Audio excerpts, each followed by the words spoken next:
नमो भगवते वासुदेवाय।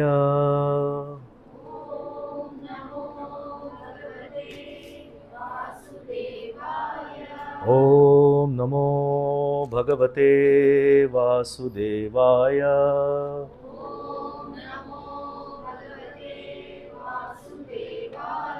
ॐ नमो भगवते वासुदेवाय।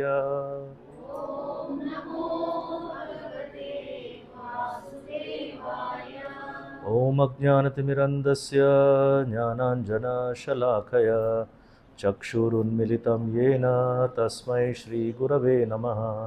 श्रीचैतन्यमनोभीष्टं स्थापितं येन भूतले स्वयं रूपकदा मह्यं ददाति स्वपदान्तिकं। वन्देऽहं श्रीगुरोः श्रीयुतपदकमलं श्रीगुरुं वैष्णवांश्च श्रीरूपं साग्रजातं सहगणरघुनाथान्वितं तं सजीवं सहद्वैतं सावधूतं परिजनसहितं कृष्णचैतन्यदेवं श्रीराधा कृष्णपादान् सहगणललिता श्रीविशाखान्वितांश्च।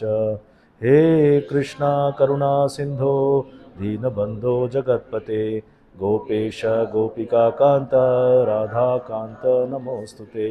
तप्तकाञ्चन गौराङ्गे राधे वृन्दावनेश्वरी वृषभानुसुते देवी प्रणमामि हरिप्रिये। नमो महावाञ्छाकल्पतरुभ्यश्च कृपा सिन्धुभ्य एव च पतितानां पावनेभ्यो वैष्णवेभ्यो नमो नमः। नमो विष्णुपादाय कृष्णप्रेष्ठाय भूतले श्रीमते भक्तिवेदान्त स्वामिनिति नामिने। नमस्ते सारस्वती देवे गौरवाणी प्रचारिणे निर्विशेष शून्यवादी पाश्चात्यदेशतारिणे। जय श्री कृष्ण चैतन्य प्रभु नित्यानंद श्री अद्वैत गदाधर शिवासादि गौरभक्तवृंद। हरे Krishna Krishna Krishna Hare Hare Hare Ram Ram Ram Hare Hare. Hare Krishna everyone.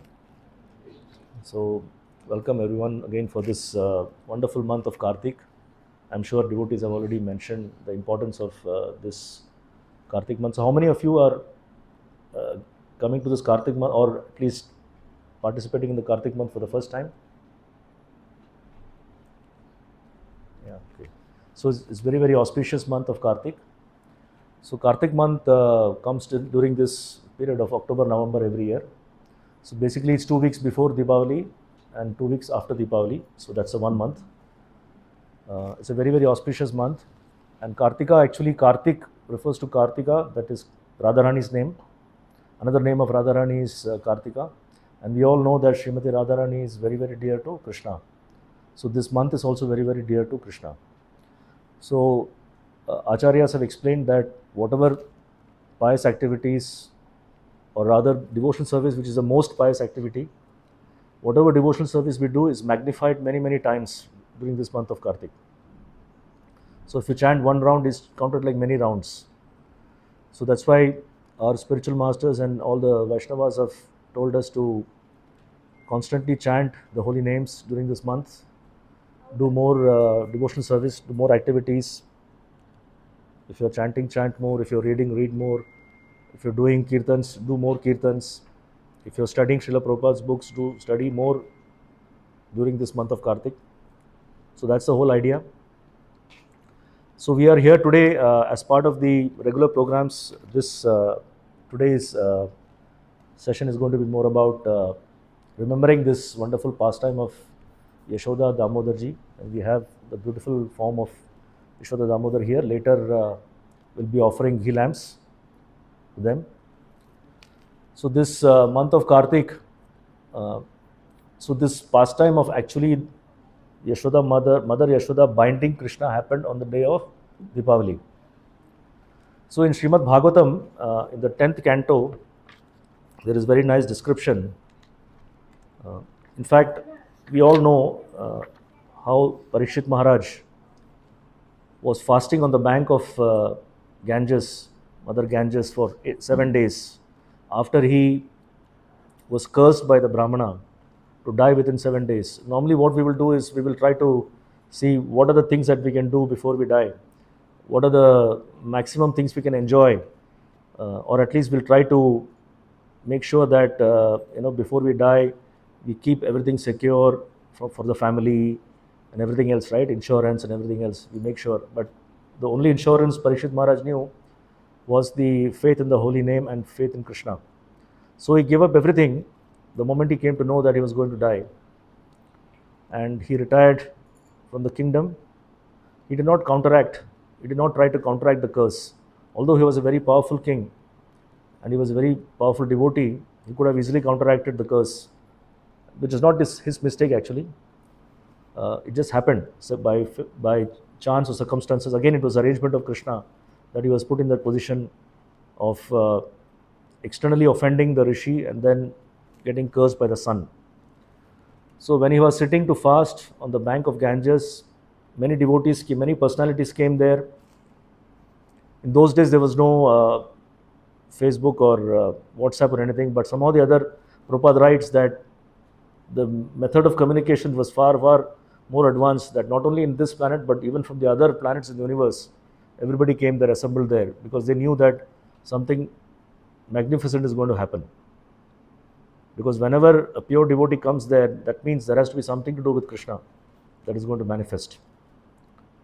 So naturally all the sages came, and Parikshit Maharaj was inquiring from them, what is the duty of somebody who's going to die? What am I supposed to do? So everybody gave different opinions. But Parikshit Maharaj was not very convinced.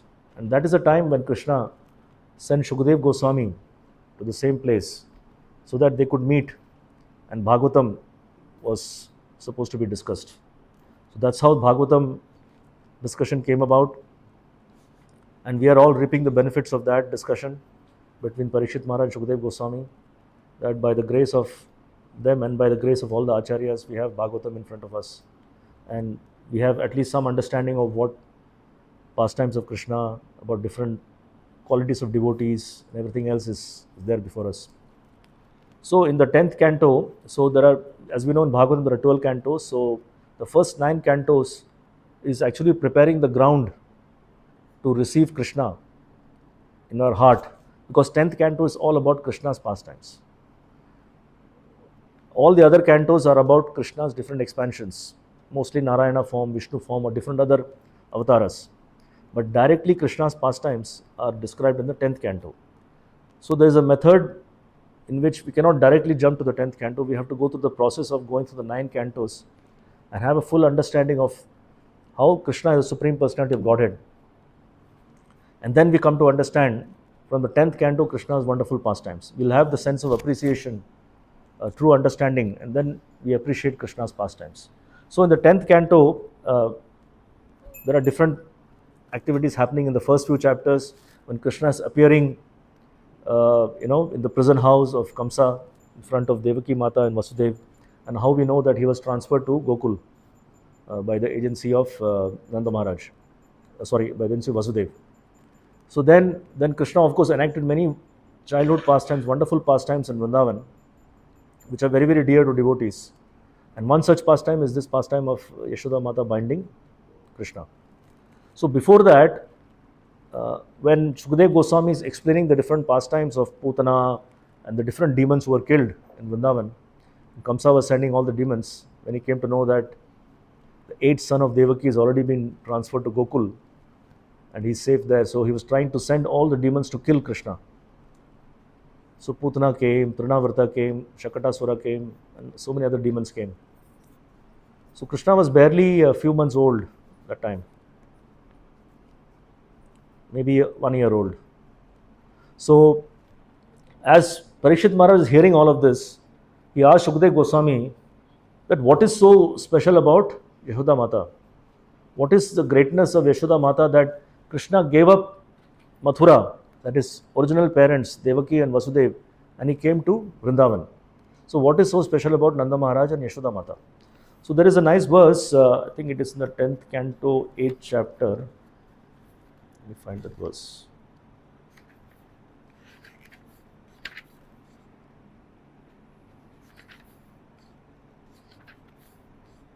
Just give me a minute.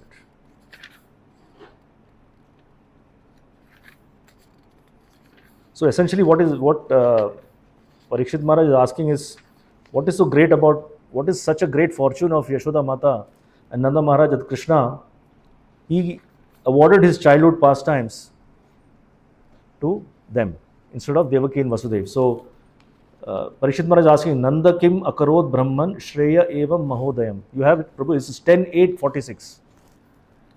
So in the 10th canto, 8th chapter, so 9th chapter is the pastime of Yashoda Damodar. So before that, in the 8th chapter, Parikshit Maharaj is asking Shukdev Goswami, Nanda Kim Akarod Brahman Shreya Evam Mahodayam Yashoda Cha Mahabhaga Papo Yasya Sthanam Harihi.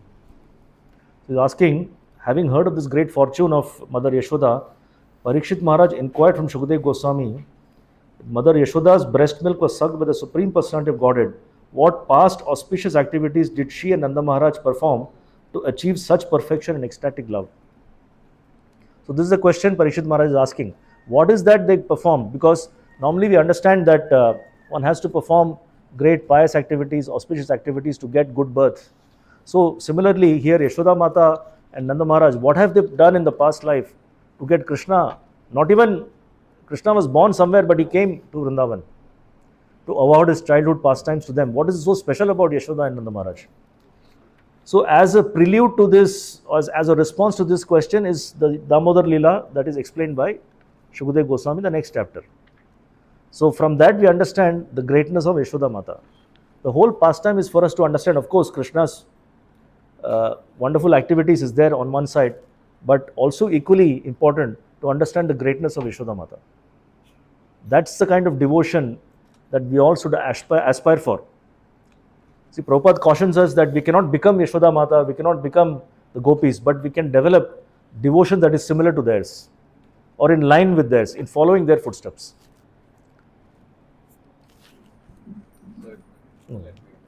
No, I think it's... Just this thing a little bit. And I'll push this thing a little bit below. Yeah.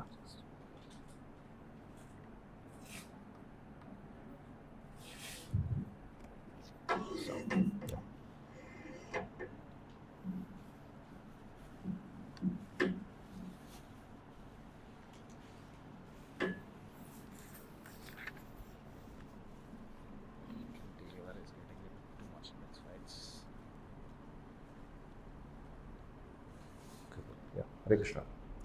Yeah. So Shukdev Goswami is responding to Parikshit Maharaj's question, and he explains that actually the Yashoda Mata and Nanda Maharaj, they were two personalities called Drona and Dhara in their past lives, previous life. So they were Prajapatis. Prajapatis, one of the duties of Prajapatis is to expand the population of the universe. That's why they're not Prajapati.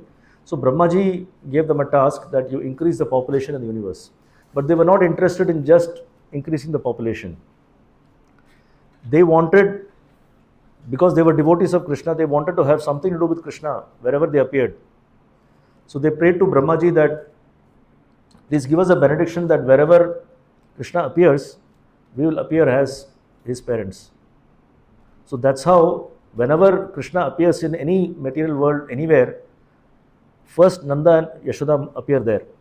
Just like Devaki and Vasudeva appear, Nanda and Yashoda also appear there. And then Krishna appears through them. Right? So Drona and Dhara are actually none other than Yashoda Mata and Nanda Maharaj.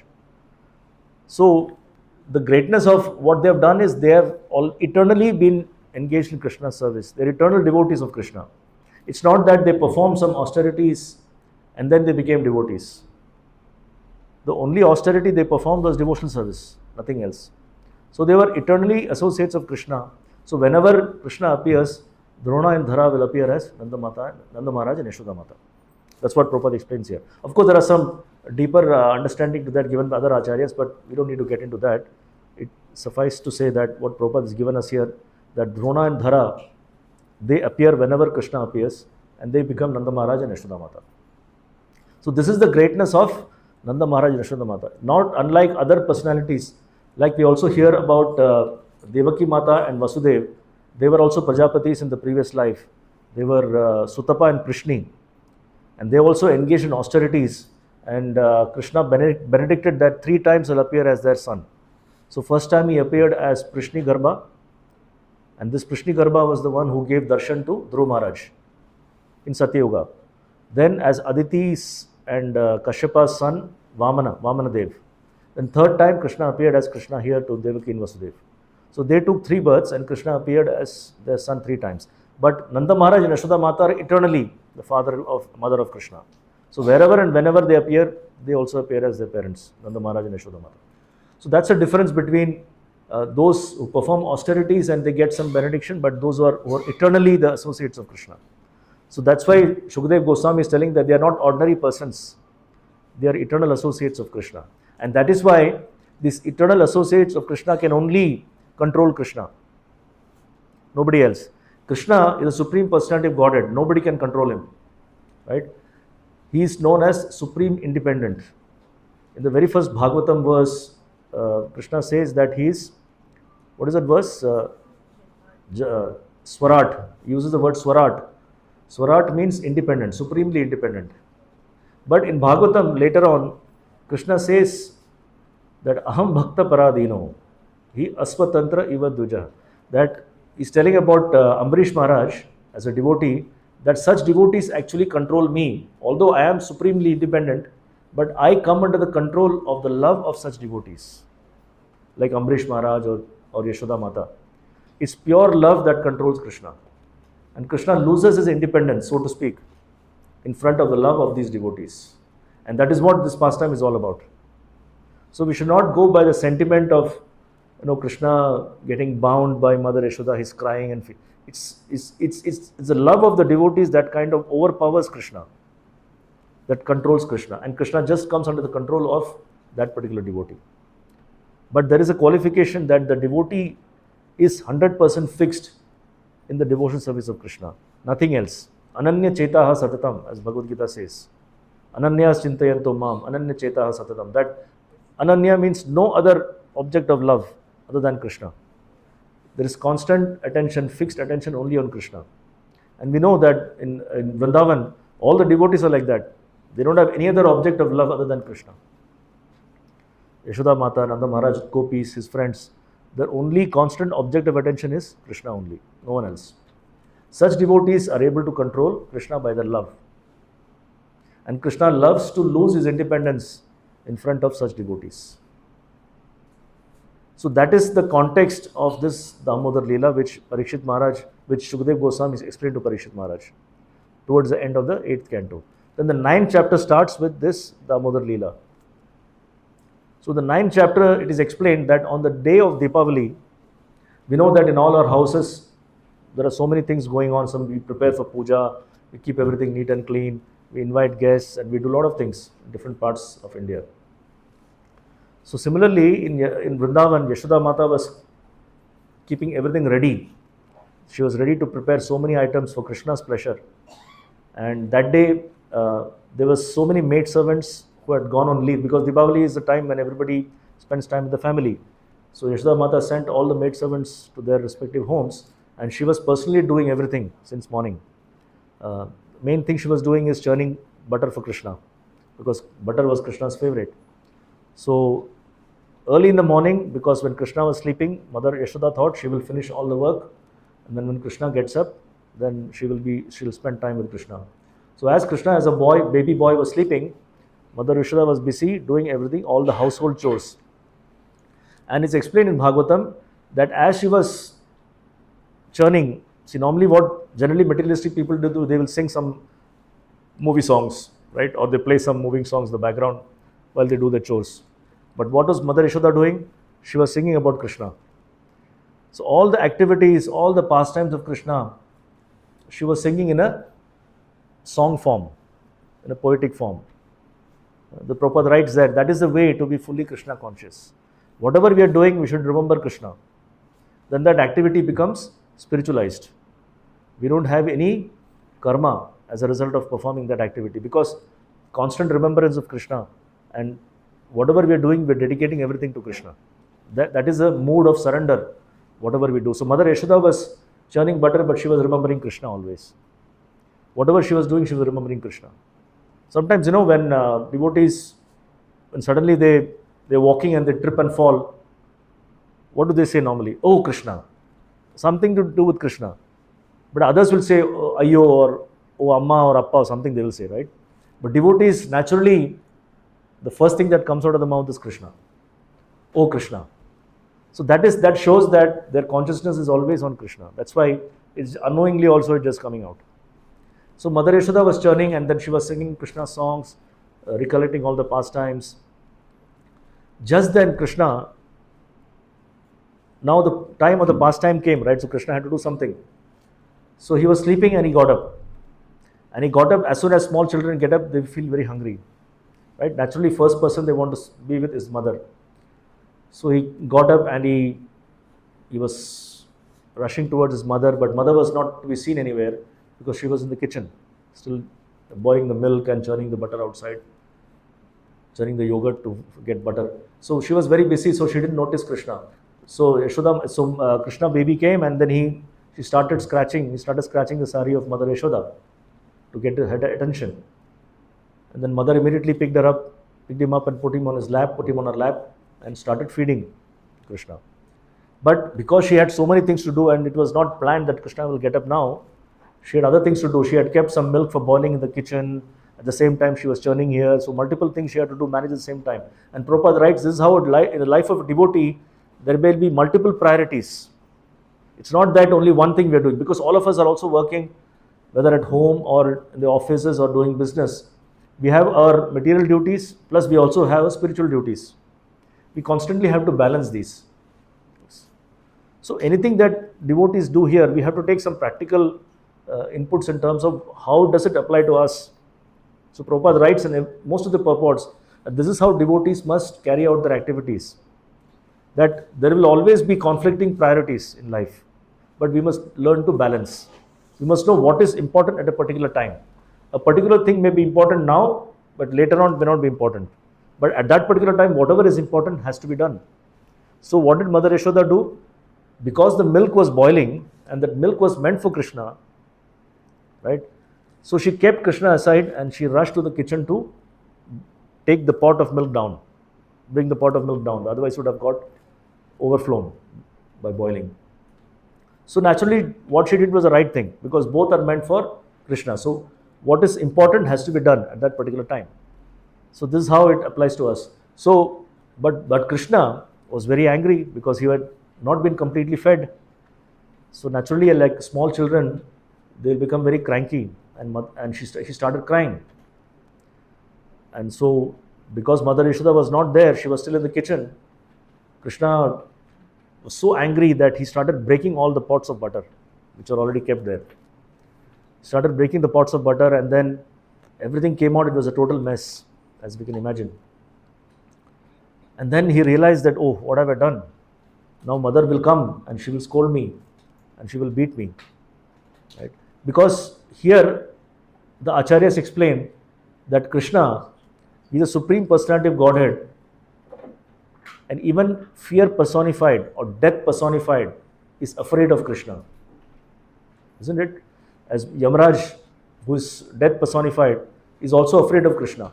And Bhagavatam explains everywhere that all the different directions, all the demigods, all the personalities in the universe are obeying the order of Krishna. And they are all very dutifully, obediently following instructions of Krishna because they know that they cannot disobey Krishna. So everything follows the rules of Krishna. Even death, fear, all this personified death and fear, they are afraid of Krishna. But here, that person is running in fear of Mother Yashoda. The same Krishna who's feared by death personified or fear personified is running in fear of Mother Yashoda. So this is a very, very bewildering to us. How is it possible that the Supreme Personality of Godhead who's controlling everything in the universe is afraid of a ordinary woman? Because Yashoda Mata was a simple ordinary woman, village woman. She did not have any physical strength or anything. I mean, like the other personalities. But yet Krishna was running in fear from Mother Yashoda. And not just, and many acharyas explain that this is not like Krishna is acting as if he is afraid. He was genuinely feeling afraid, because in that state of love of the devotee, Krishna, as we said, Krishna comes under the control of the love of a devotee. So Krishna also forgets, by the agency of internal potency of Yogamaya, that Krishna also forgets that he is the Supreme Personality of Godhead. He is always Supreme Personality of Godhead, but in that mood of being overpowered by the love of the devotee, Krishna forgets that he is a personality of Godhead. So he also becomes like an ordinary child in front of his mother. But it doesn't mean that Krishna is an ordinary child. We should understand this disparity, that he is always Supreme Personality of Godhead. But here, in front of his devotee, he loses his control, because he is overpowered by the love. That love is much bigger than, Krishna feels that the love is much bigger than the fact that he is a Supreme Personality of Godhead. The love of the devotee is much more overpowering than his supremacy. That's why Krishna surrenders his supremacy in front of his devotees. But this he does only in front of his pure devotees. We are all practicing stage. We cannot demand Krishna that you do this, you do that. He is not bound to be under our control. Yes, he can be under our control provided we become 100% fixed on Krishna. If you are fully surrendered to Krishna, then he will come under our control.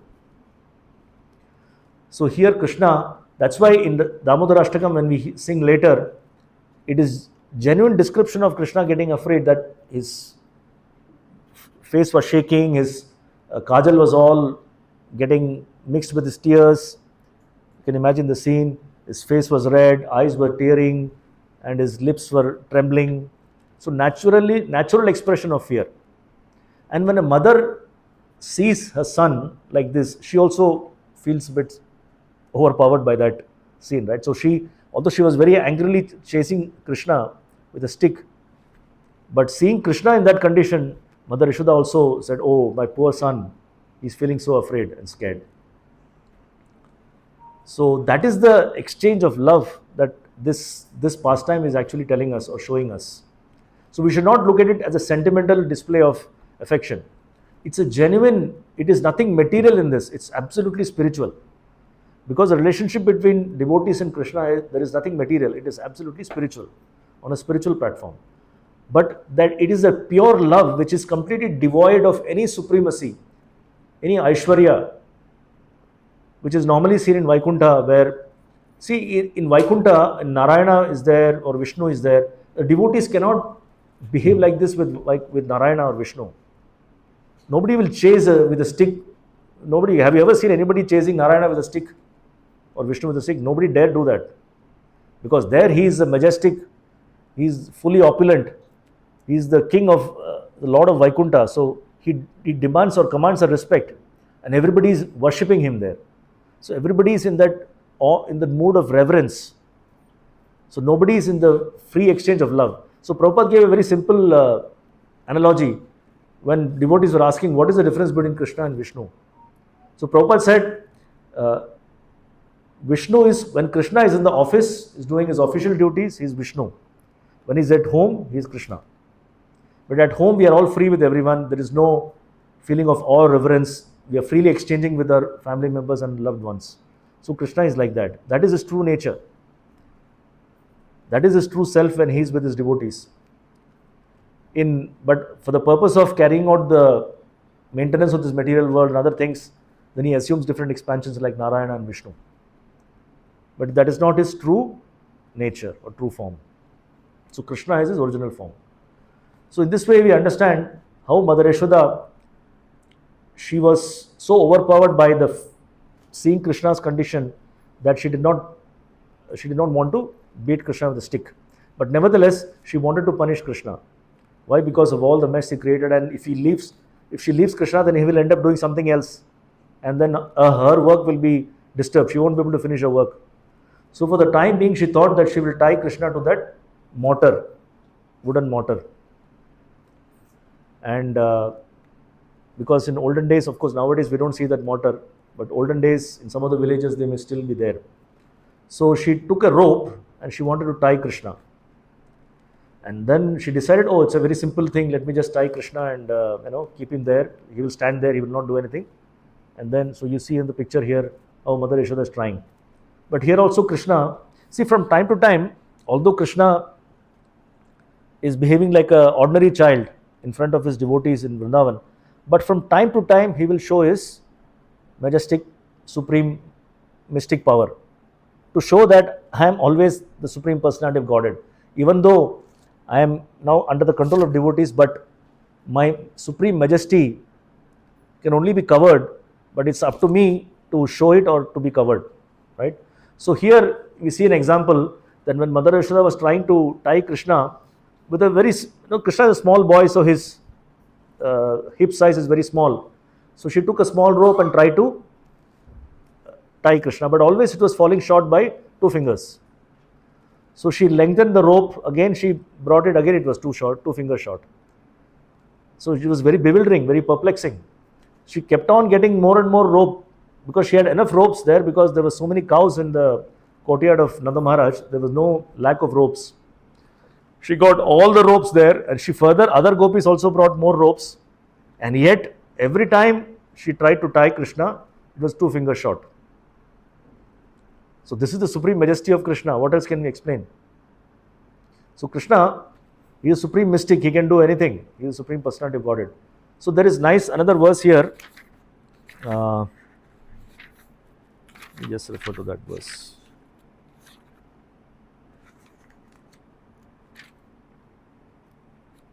It's 10:9:18. So there it explained that how Mother Yashoda was trying so hard. The word used is parishram. In the verse, if you go to the verse, Prabhu said, there is a word called parishram. Drishtva parishramam Krishnaha. You see the second line? So seeing the parishram, see normally the word used is shram. Shram means labor or some hard activity. But here the word is parishram. Parishram means she was putting so much of extra effort. Full effort she was putting. Why? To tie Krishna. So Krishna was seeing how Mother Yashoda is putting so much of effort, so much of endeavor. Then what did Krishna do?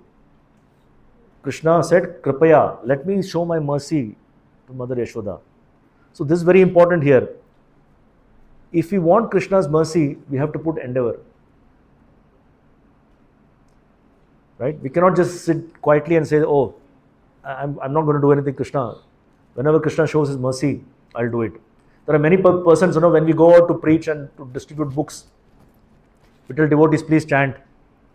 Some of them, Indians are very smart people. They say, whenever Krishna is merciful, I'll chant. they also know the philosophy, but they turn it around and tell us, oh, whenever Krishna is merciful, he's in my heart. Whenever he inspires me, I'll chant.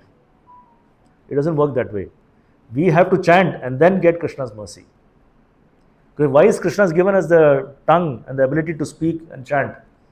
So that we can exercise our intelligence and take his names, chant his names. And when we chant his names, then Krishna will be merciful. Because there has to be some two-way traffic, right? It can't be just one way that Krishna is always, yes, he's merciful. And his mercy is more than what we deserve. Because just by chanting itself, he gives so much mercy. That's why it is known as costless mercy. Costless mercy means whatever endeavor we do, the return we get from Krishna is disproportionate to our effort. Much, much more than what we put effort. That's why it's known as costless. Costless doesn't mean I don't do anything and get mercy. No, we have to put whatever effort we have to do. Here Mother Yashoda is setting an example. Look at the endeavor she was trying to put to tie Krishna. Why? Because she wanted to perform other services for Krishna. So temporarily she wanted to bind Krishna and then carry on with her activities. But here Krishna's mercy came only on the platform of her serious endeavor. So the more we endeavor to please Krishna, to serve Krishna and the devotees, more we will see the mercy of Krishna coming to us. And that mercy we should not expect that Krishna will suddenly, there will be a light or some shower of mercy just coming like that. No. It comes through the devotees. Through our spiritual masters, through the devotees, Krishna will shower the mercy on us. Right? But it's our duty to continue our endeavors sincerely. And Mother Yashoda is setting an example. So, seeing her parishram, Krishna gave his kripa. Kripaya Seet Swabandhane. And then the next verse explains very nicely that evam sandarshita hi anga harina bhritya vashyata. The bhritya vashyata word is very important. Bhritya means servant. Vashyata means control. So Krishna comes under the control of his bhritya or servant. So here Krishna comes under the control of his mother Yashoda, who is the greatest devotee. And then Krishna decided that he will be bound by his mother. So the Acharyas explain it is not just the rope, but it is the love of Mother Yashoda which is finally bound Krishna, not the rope. No rope, no material things can bind Krishna. It is only the love of Mother Yashoda which finally, on the platform of her endeavor, which forced Krishna to be merciful to her. And he allowed himself to be bound. And that's how we see Krishna was finally bound. And then Mother Yashoda went back and continued her duties. But Krishna was not to remain silent after this. Because as small boys, they always want to do something or the other, right? So Krishna said, what should I do next now? Next time I should do something that she will never think of binding me again. So he saw, he was in the courtyard, and he was looking around like this, and he saw these two big trees there. Two huge trees, twin trees. They were twin trees. And he was wondering, what is these two twin trees? And then he remembered, because Krishna is Sarvagnya, he knows everything. So he remembered the history of these two trees. So that also comes later. Before that, there is one verse which I wanted to just highlight, 10:9:20. Actually here, this is the answer of Shukdev Goswami to Parikshit Maharaj, that question, that what is the fortune of Mother Yashoda. So he's concluding it here, saying that Nemam Virincho na bhavo na shrirapi anga samshraya prasadam lebire gopi yattat prapa vimuktidat. So this mercy or this special attention or control that Krishna comes under is not available to Brahmaji, is not available to Lord Shiva, not even available to Mother Lakshmi, who is the eternal consort of Krishna. She lives on the chest of Krishna, Vakshasthala. Lakshmi ji lives on the Vakshasthala of Krishna. But these three personalities have not got the mercy that Mother Yashoda received. Even though these are the greatest personalities in the universe, right? Lord Brahma is the Acharya of all of us. We are all following Lord Brahma's parampara. He is the greatest Acharya. Then Lord Shiva is the greatest Vaishnava. Vaishnavanam Yatha Shambhu. And Mother Lakshmi, though we don't need to say, she is the eternal consort of Krishna or Narayana. But these three personalities could not get the mercy that Mother Yashoda got. So that is the greatness of Mother Yashoda. That's the greatness of pure devotional service. Not to say that others are not pure devotees, but they are always aware of the majesty of Krishna. Lord Shiva knows Krishna is Supreme Personality Godhead. Brahmaji knows. Mother Lakshmi knows. So they will never... So their transactions or their attitude towards Krishna is always covered by that bhav of Aishwarya, or knowing that Krishna is supreme. When you know that a person is supreme, you cannot freely exchange your love with that person, isn't it? Like if you know that this person is the Prime Minister of Singapore or President of India or whatever, you will always have that feeling of respect and awe and reverence. You cannot go and freely mix like you would do with your friend. You will not put your hand on the shoulder and all that, right? That his friends can do, close friends. Similarly, Mother Yashoda, because she is completely in love of Krishna, she doesn't even know that Krishna, or is not even aware that Krishna is Supreme Personality of Godhead. In fact, when all of these pastimes are happening of killing demons and all that, all the friends of Krishna will come and explain every day. They'll tell, oh, this Krishna killed this demon, Krishna killed this, that demon, is all this demon, that demon. So they'll say all of this, and then he is the incarnation of, I think your son is an incarnation of Narayana. He is such a powerful person. Balramji also is incarnation of Sankarshana and all that. So Mother Yashoda will say, these incarnations found only my house to take birth. They didn't find any other house. That's how she will loosely talk. She didn't even bother to think that Krishna is Supreme Personality of Godhead. For her, Krishna is her dear son. That's all. And Krishna also likes that. Krishna also wanted that free exchange of love. So that's why Mother Yashoda's position is extremely special. Not to say that she is higher or lower than others, but it's that pure love which is uncovered by anything, everything else. She's not, that pure love covers Krishna's majesty, supremacy. So there is a free exchange of love between the devotee and the Lord. That's why her position is special, and that is the answer to Parikshit Maharaja's question. Okay, and then now come back to this, the twin trees. Krishna is trying to remember what happened. He remembers, oh, these two trees were actually the sons of Kuvera. So there is a verse, I think, which says 10:9:22. So he says, Adrakshid Arjuno Purva. Arjuna means Arjuna, Yamala Arjuna trees, twin Arjuna trees. Purva means before. Guhyakau Dhanadaatmajau. Guhyaka is Yaksha, Yaksha species. So Kubera comes in the Yaksha category, Yaksha species. So Dhanadaatmaja, his another name is Dhanada. Dhanada means who can give money. Kubera is the richest person in the universe. He is known as the treasurer of the demigods. He has a lot of wealth. So he is the one who gives, giver of wealth. Dhanadaatmajau, which means his sons. So these two personalities previously were the two sons of Kubera, known as Nalakubera and Manigriva.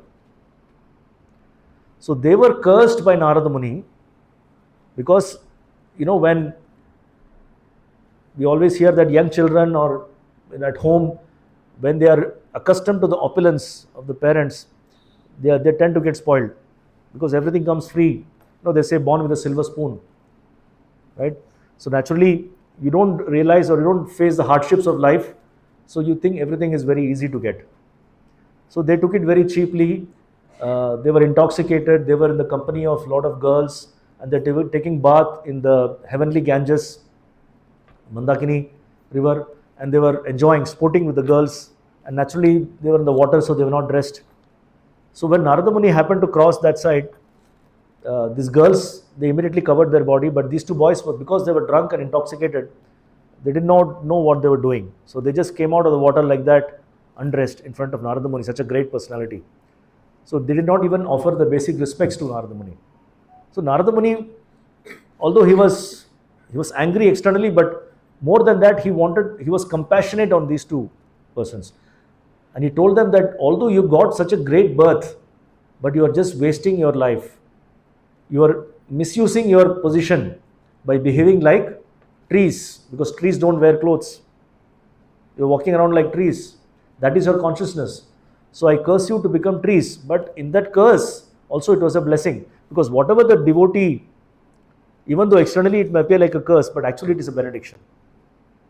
So whenever a spiritual master, whenever a senior devotees, apparently they chastise us, please understand it is for our benefit. It's very difficult for us easy for me to say, but very difficult for us to accept it initially. But the more and more we hear about how different devotees behaved, we should try to accept it as a benediction. Because devotees never wish ill for anyone. That's why we say Vancha Kalpataru Bhayasya Kripa Sindhu Bhayavacha. They are Vancha Kalpataru, they always wish good for others, do good for others. So apparently, whatever is done is to correct our bad tendencies, to correct our behavior. So here Narada Muni, although he cursed them to become trees, but he blessed them to become trees in the courtyard of Krishna. That is the greatest benediction. So as trees also, they had the benediction of remembering their past birth. So all the things that they had done, they were repenting. At the same time, they were witnessing all these wonderful pastimes which are happening in Gokul, in the court, in the house of Nanda Maharaj. So through that, they were getting purified of all their past karmas, past sinful reactions. Right? So Krishna remembered this, and he remembered the entire pastime, everything just flashback in his mind, and then he thought of delivering these two boys, because now they have come to the stage of they're completely purified, they have understood their past mistakes, and they've also seen my pastimes, they've got purified, they have developed love for me. So now is the time to deliver them. So what did Krishna do? He brought the motor horizontal so that it could move. Then he went ahead and the motor was following behind. And there was a gap between the trees. So Krishna could easily pass through the gap, but the motor got stuck. And Krishna, being Supreme Personality of Godhead, gently pulled the motor and both the trees fell down. And there was a huge sound, huge thud. And then everybody came to thought something, because they had already seen many such things happening in the past, killing of Putana and all these demons. So they feared something else has happened. So when they saw, then they all came there. But before that, as soon as the trees fell down, these two personalities came out of the tree in their original form, and they offered beautiful prayers, which will not go through today's class. But in the 10th chapter, you'll see all the prayers offered by Nalakumara and Manigriva. Beautiful prayers, because these prayers are realization. Out of realization of their past mistakes and out of the purification which they attained after seeing Krishna's pastimes, after remembering Narada Muni's instructions, they had been purified, and in that purified state, they offered beautiful prayers. Prabhupada says, without purification of the heart, we cannot offer prayers to Krishna. We see in Dhruv Maharaj's pastime also. Dhruv Maharaj, after performing such severe austerities, and when the Lord appeared in front of him, after Krishna touched him with his conch shell, by that transcendental touch of his conch shell, all beautiful verses, prayers came out of Dhruv Maharaj. But that is on the platform as whatever austerities he had performed, his purification. So no doubt we are still not that purified, but we should still offer heartfelt prayers. We can repeat the prayers of all the great devotees in Bhagavatam, and that's how we get purified. And then we can offer our own heartfelt prayers on the platform of that purification. So Nalakumara and Manigriva offered prayers, and then Krishna told something very important to them, saying that I don't know who you both are, I have nothing to do with you because you had nothing to do with me. You never remembered me. It is only because of the intervention of a pure devotee like Narada Muni that I am in front of you. This is another great important lesson for us, that without the intervention of a pure devotee, we cannot come in contact with Krishna. Somehow or the other, some devotee has lovingly brought us to Krishna. It's everyone's case. If not in this life, in the past life, somebody has done something, but we could not finish. So this life we continue. But without the intervention of a devotee, we can never come in contact with Krishna. That's why every day morning we pray, Yasya prasadat bhagavat prasad. Yasya prasadat na gati kutopi. Without the intervention of devotee, we have no way, no gati. So here, Krishna telling them that we should be grateful to Narada Muni, because Narada Muni is my pure devotee. Now, just like Mother Yashoda controlled Krishna here, Narada Muni also controlled Krishna by delivering these two. The Krishna did not have that understanding of delivering, but because of Narada Muni, Krishna was under the control of Narada Muni's devotion, and he agreed to deliver these two boys. And these two personalities became ever grateful to Krishna and Narada Muni, and they continued the devotional service. They were restored to the original position of Kuvera's sons, but they were never in that old consciousness. Their consciousness had completely transformed, and they performed the devotional service and eventually went back to spiritual world. So this is the pastime of Krishna, where in one pastime Krishna does so many things, so many lessons for us to learn in our devotional service. So this way this beautiful pastime concluded, and when all the devotees came finally, everybody was saying, the boys were there, and they said, we saw two effulgent personalities coming out of this tree, and everybody's saying, what are you talking? These boys are, I think some ghost has overpowered them. They're talking nonsense. So that was the mood of all the Vrindavan Vasis. Whatever happened, ultimately, they thought that Krishna is their loving boy, simple cowherd boy, who was very special because everybody was so attracted to him. So they just thought that he was a special boy who was living amongst us. Nothing more than that. Not that he is Supreme Personality of Godhead or his incarnation or this or that. So whatever happened, they accepted that Krishna is a special person. He has a special blessings of Narayana, special blessings by the demigods. That is why he is able to do all of these things. That's how they said. That's how their understanding was. But it did not matter at all, neither to Krishna nor to them, in their free exchange of love with Krishna. It did not matter. In fact, the devotion only increased day by day.